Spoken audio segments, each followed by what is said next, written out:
Hi Lewis. Hi Jody. How's it going, mate? You alright? It's going good, yeah. Good to see you again.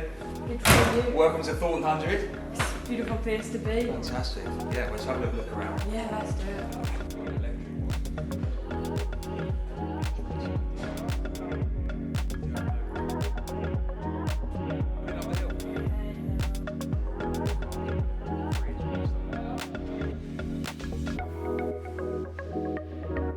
So Lewis, welcome to Thornton Hundred. I'm happy to be here. We've had a little look around. What do you reckon to all the motorbikes? They're fantastic. Like, you can see the effort you put in. Like, every bolt and screw, just perfection. Yeah, we try and lean on engineering perfection here, and obviously, you know, as we guys here at Thornton Hundred, we've been a big support of your motorsport journey so far, which has been fantastic to see and really exciting to watch, as well as your Driving Dyslexia Forward initiative as well, which we're keen to learn a little bit more about today as well. And we're keen to learn a little bit more about your dyslexia journey. Well, let's call it your ABCs of dyslexia, yeah? Yeah. Obviously, at the moment, you're in your final year of your GCSEs, so how's that impacting you kind of day to day at the moment? Dyslexia has sort of impacted me through my whole life, if I've known it or not. Through GCSEs, it's a really hard time and you need to sort of focus in on everything. I had 4 options, apart from the obvious: English, math and science, and French was one of them. But unfortunately, just due to my dyslexia, I just couldn't, you know, you have to link 2 things up, and I couldn't remember it all, and I was muddling things up, so I unfortunately had to drop it. But it's really been for the better, because for English, for example, because I'm dyslexic, there's a certain GCSE that I can do that helps me with that, called IGCSE English, where I only do English literature, no, English language, and I don't do English literature, which, you know, it's more time to hone in on what I know will be a strength of mine, because remembering all the books won't really be a strong point. So at the end of year 10, we decided to drop French, and my English grades was 1 mark off a fail. Okay. And then we've had obviously half a year of what you call now study support, where I've focused in on 3 subjects I'm struggling on, which one of them was English, and my mocks in December have came back and I've had an 8, so I've actually doubled my grade, which is fantastic. Yeah. Kind of helps not spreading it all out as well, dropping the French, focusing on really what's gonna help you and move you along in your career, which is great. And I've had, like, I can't thank my school enough, because from LSAs to just advice on how to get through GCSEs and how to even take down notes, they've been fantastic and helped me learn how to learn, which has really helped me. You know, we were at a school before and I was really struggling, but I've changed schools and it's miles different. So you're getting a lot of support in school then, and that's great. And how is dyslexia sort of affecting your daily life at home as well? Well, from when we were young, we realised that there's something, it's not wrong, but different with me, which my brother would get set of tasks to do, go do it, and be back. And every 5 minutes I'm back saying, "What's the next task, Mum?" Just, I could never remember.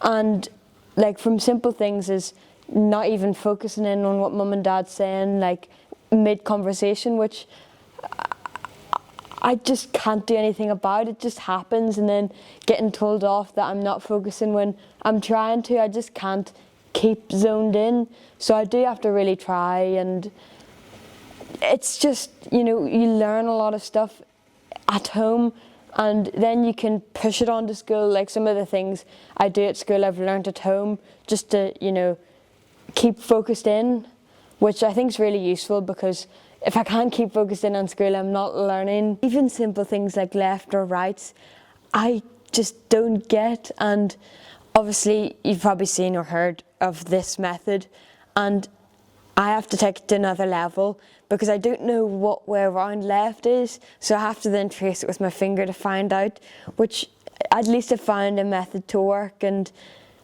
as well, even the recycling bin, I don't know, I'll get taught it and then forget it by the next day, so I don't know where to put my rubbish. And even simple things like, I know Cornwall's down, but I'll say to Mum, when are we going up to Cornwall, or when are we going down to Knockhill?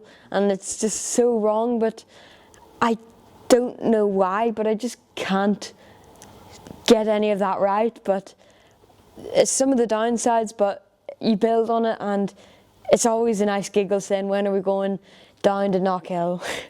So yeah, at home, you know, you're going to be helping anyway, you know, obviously not getting in trouble with mum and dad, which is obviously going to be great as well. So it sounds like obviously you're learning a lot of tools at school that are going to help you to kind of move forward, all that support you're having to do better in home life as well, and be better, kind of more rounded, more attentive person, I guess, in the room, and a little bit more focused as well, which is really good. So obviously that's, from my side of things, you know, that's kind of a lot of brain power and a lot of effort to really focus on what you're doing as well, which I guess would kind of help you kind of understand and learn a little bit more about yourself. So what would you say you've learned about yourself really that you might not have known before you've had all of this support?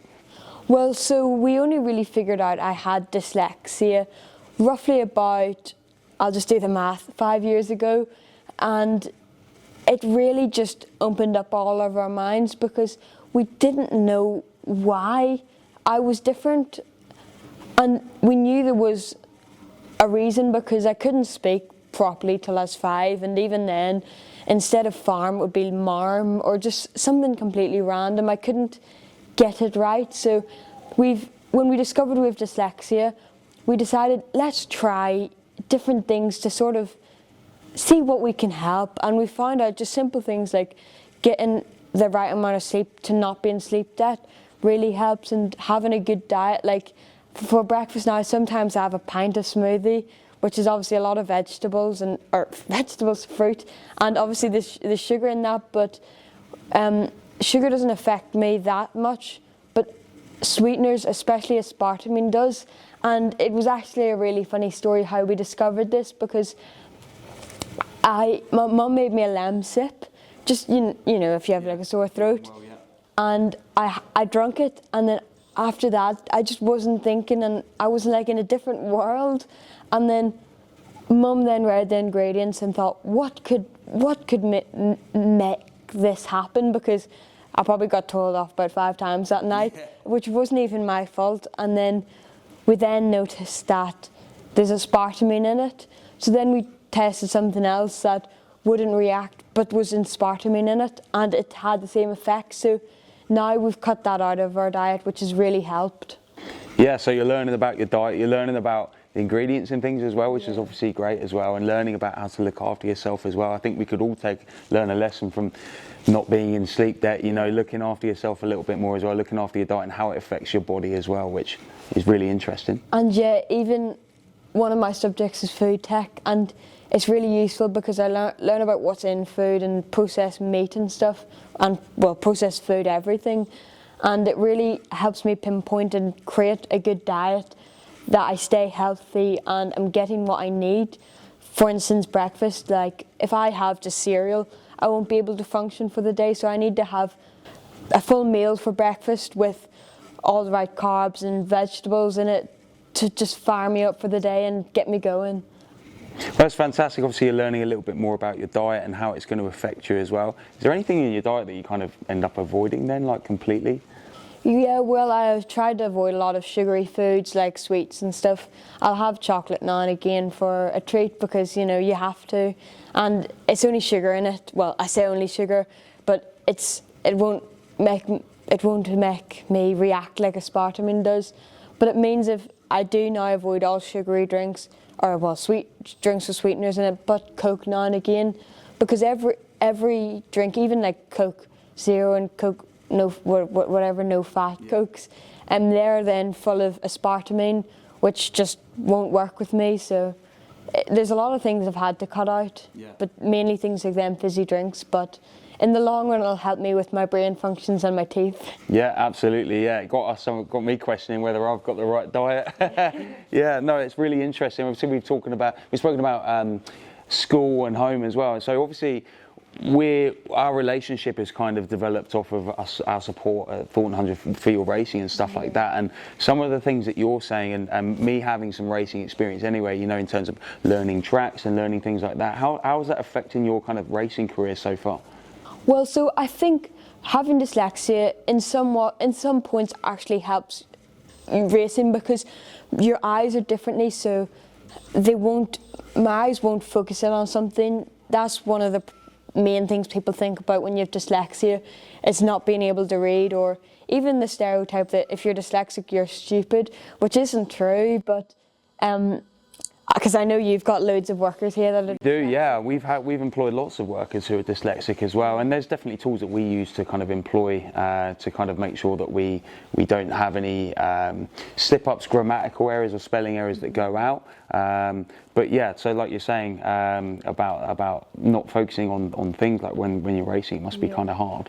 But yeah, it's more, I think with racing, I don't know how to explain it, but it's just, it clicks, and you know, it helps me look in the corner and I'll realise sooner than other people, and I can see this from watching onboards, that if I know I'm not going to make the corner, I know how to react, and I can see it ahead of other people, which I think is going to be really useful in my career, especially when I'm in faster cars, which costs a lot more if you're going to have a mistake. That's it, yeah, absolutely. Those reaction times as well, Yeah. that kind of seeing something before it happens is going to be really interesting, obviously really useful, and is working for you so far as well with all of your successes that you've had. And what I find helpful as well is if I spend time on the sim, I can memorise and get to the track.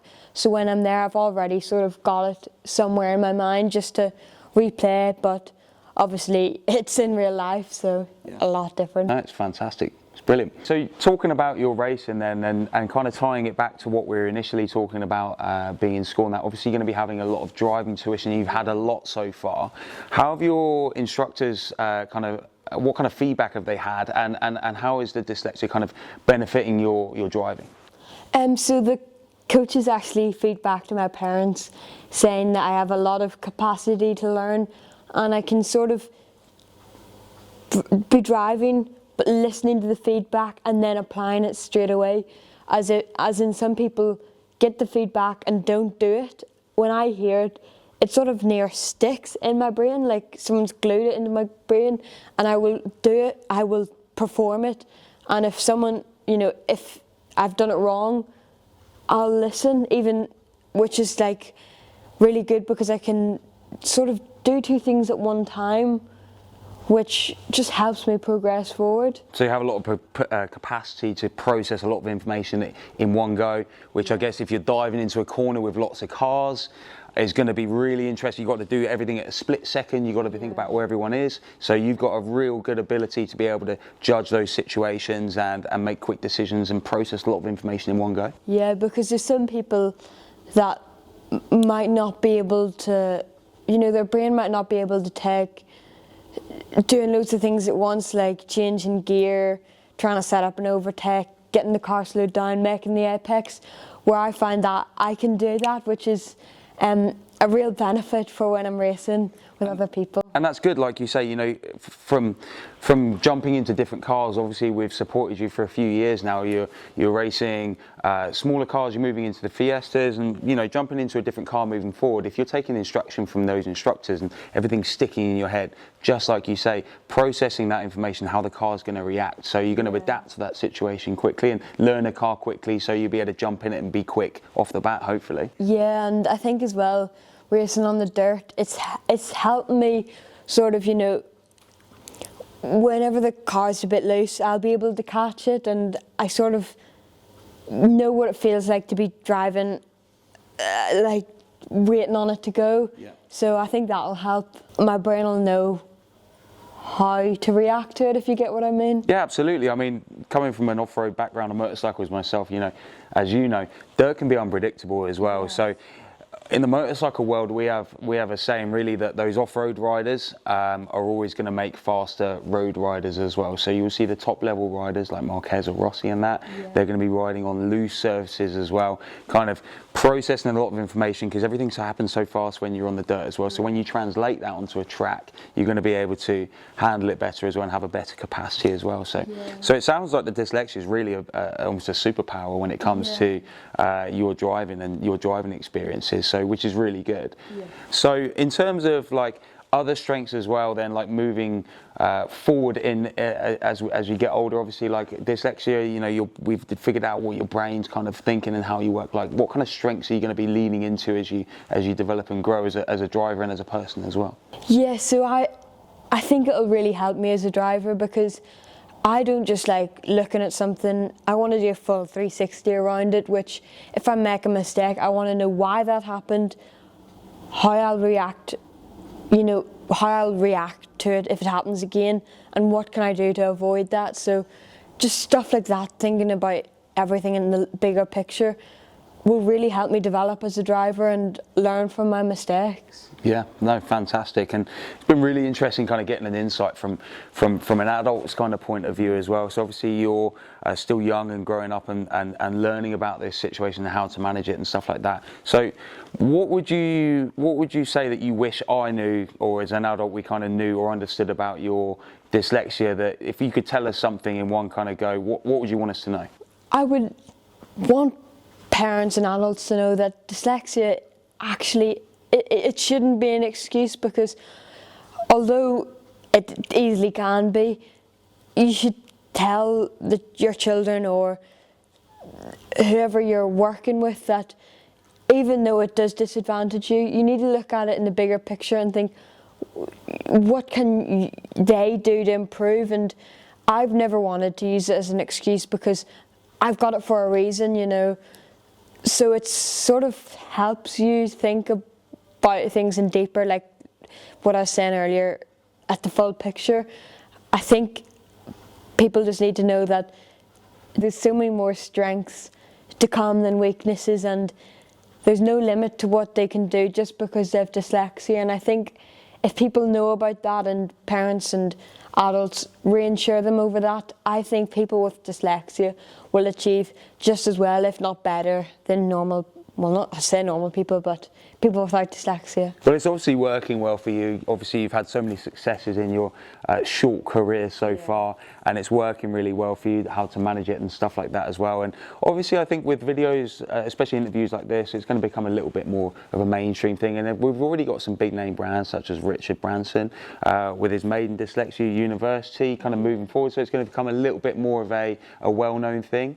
I think Richard Branson's initiative there, Maiden Dyslexia, is very good, because people then know what it feels like to be dyslexic, and it's good he's bringing the spotlight to dyslexia, because in his university he's teaching people to think dyslexic, and that's what you want, because then it shows that maybe it is a superpower and people should believe in themselves for having it and be grateful that they are different, you know. And without Richard Branson's initiative, people that work for companies like Virgin that he owns won't really think about it much, but if they are wired to think dyslexically, they will really appreciate people that have dyslexia and realise that they never got caught up in the bad sides of it and just focused in on the good sides of it. Yeah, no, it's fantastic, and like you say, if we can have a little bit more of an understanding as well as adults, and how it affects kids, and as well as how it affects adults. I mean, I employ lots of staff who are dyslexic at the moment. It's going to be good for me to get a better understanding around that and how we can perhaps help manage that or utilise it to its benefits and its strengths as well, which is going to be a really great thing.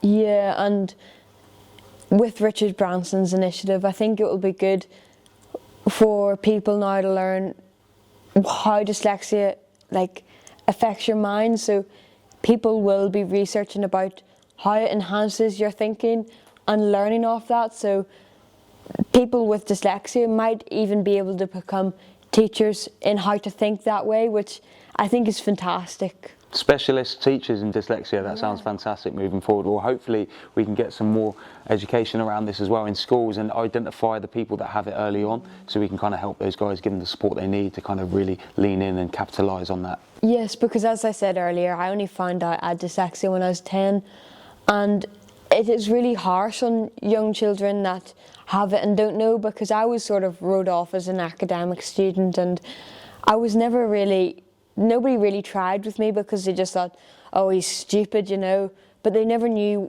why. They just thought I was stupid, so didn't care or give me any extra help, which was hard. But I think then from that I was doing a lot of homework with mum. Well, not homework, but stuff she was trying to help me improve, because like, for example, with spelling tests, kids were getting like 18. Obviously there were simple words, and you know, I was only getting 2, so we were really trying hard and putting hour in after hour per day just to try and get me somewhat near where everyone else was. And I think the determination back then to work, to be not even near anyone else, just to be relevant and still knowing what's going on, the amount of work we've put in really helps me now, because I know if you want to do something and you try hard, you will eventually get there.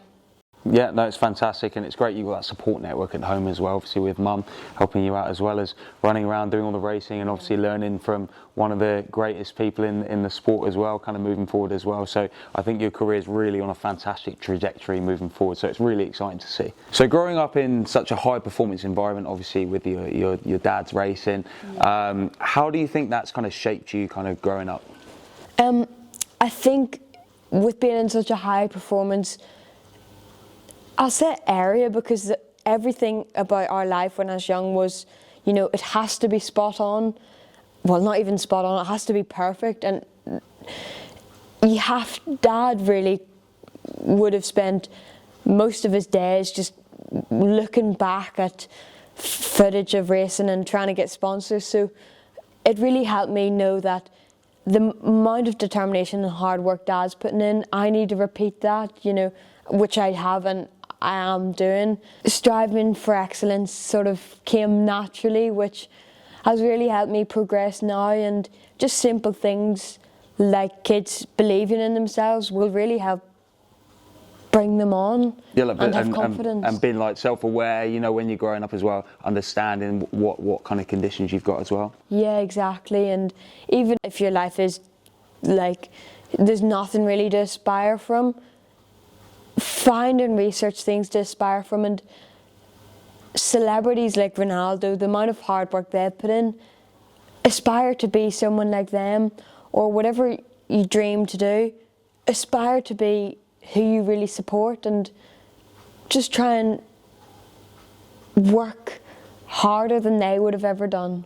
Yeah, I mean, that's fantastic. It's inspirational as well, and obviously you're leaning in as well, which makes it really great as well. So obviously with driving Dyslexia forward, if you were going to leave a legacy in a sentence, what would you want that to be? I want people to know that they can do whatever they want and make it possible with hard work and determination, and being self-aware with themselves, noticing things they do which isn't exactly right, how to work on that, build on that, and not repeat it, and just staying determined and never giving up, I think, is a really important thing to think about. And obviously later on in my career, I'd love to, if it's having a book or social media page of things that I found help me with dyslexia. So maybe a parent that have had their child recently diagnosed can go on this website and find out, right, let's try cutting aspartame out of their diet, or giving them better sleep or better diets, just so everybody doesn't need to go through the struggle that a lot of the families have with, it's not troubled kids, but kids that really struggle with dyslexia. I try to drive my dyslexia forward every day, and bit by bit, building on my knowledge, so the next time I wake up, I know how I can be better myself and my actions and how I think, and be the best version of myself that I can be. That's fantastic, and it's great to see you at such a young age kind of pioneering that as well, and kind of leaving a really strong legacy and moving forward to kind of help everyone as well. So it's really inspirational to see. But it's fantastic. Thank you so much for coming in, and I've learned a lot about this dyslexia as well, and obviously what you guys are trying to do moving forward as well, and it's absolutely fantastic. So thank you so much for coming in. Thank you so much for letting me come here. Brilliant.